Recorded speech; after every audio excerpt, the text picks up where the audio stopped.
Hey guys, it's Chris, aka Beauty and the Vape. We are here at the National Vape Expo in Foxwoods, Connecticut, my hometown, and we have none other but the lovely, the wonderful, I just adore this man, Ronnie Cash Vapes, here to tell his vape story. So, Ronnie, when did you start smoking? I started smoking like an idiot at 19 years old, even though they say like if you don't start smoking by the time you're 18, then you'll never start. But of course I started at 19 and it was terrible. 18 and a half. He's like, I was 18 in a day. Ridiculous, yeah, ridiculous. I started at 19. I smoked like a pack a day and then I started smoking 2 packs a day. It was crazy. I couldn't stop, tried everything.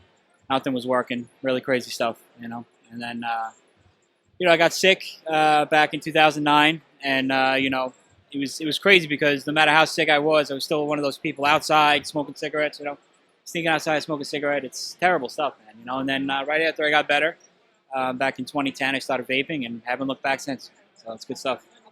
Really, really, really amazing stuff. Do you remember your first setup and what nicotine level were you using? God, my first setup was a VV Nova tank, right? And it was a Ego CE4.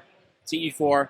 Actually, yeah, the CE4s didn't even have the Viva Nova tank. It was the one where it was an Ego pen, and then you filled up the cartridge, and then you stuck the cartridge down and had a little atomizer. It was crazy stuff. It was so like archaic now compared to what we have now. Do you still have it for like prosperity? No, I have some stuff that I used to like mess around with, but I definitely not that. That's long gone from 7 years ago. It's crazy.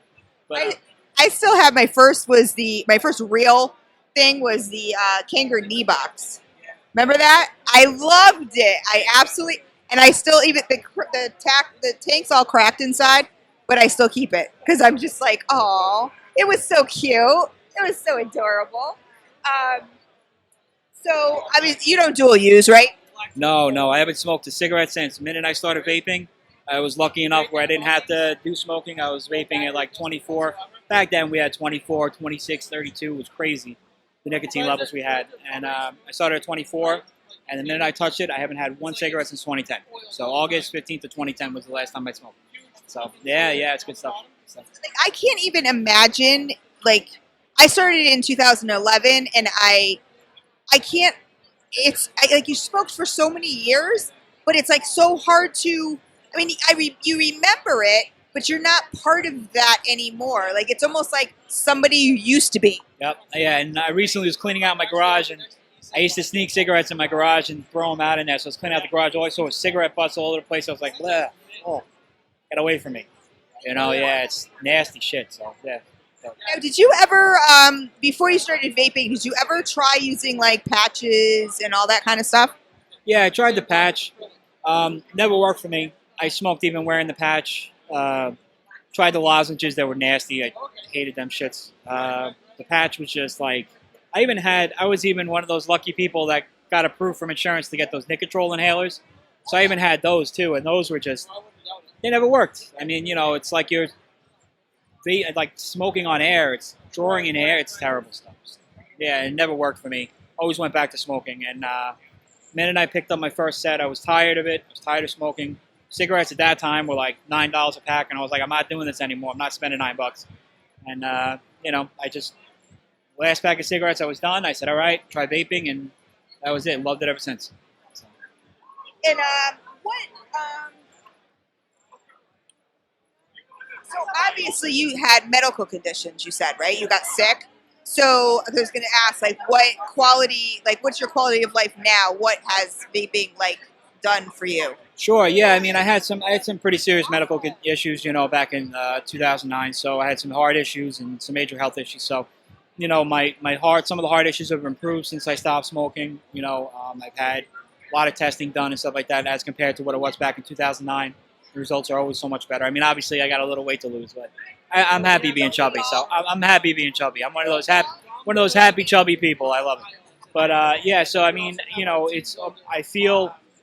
I was able to do a 5K back in 2012, and I'd been vaping for a couple of years back then. And I know if I was smoking, I never would have been able to do it.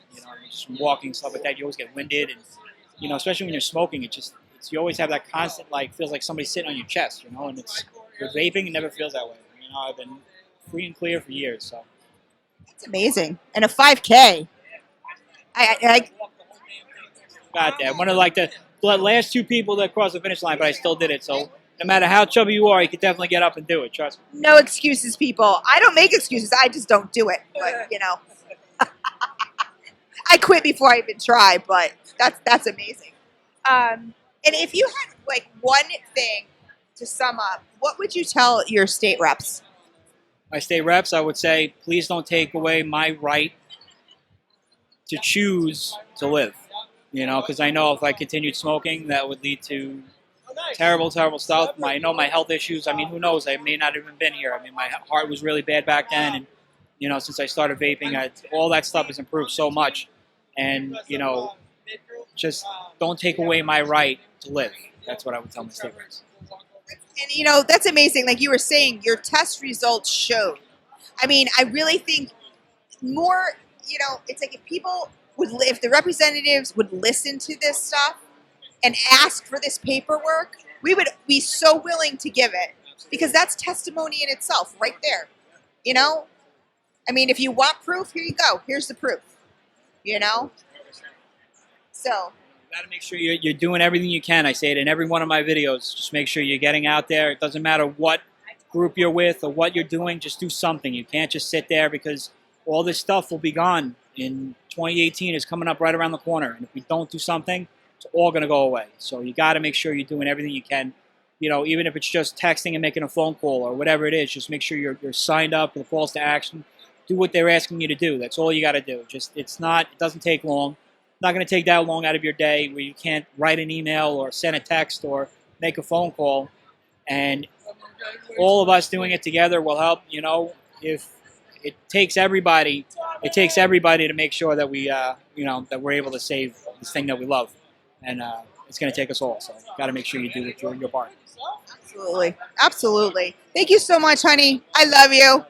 Give me a hug. Yeah, we'll see you soon. Okay. Thank you.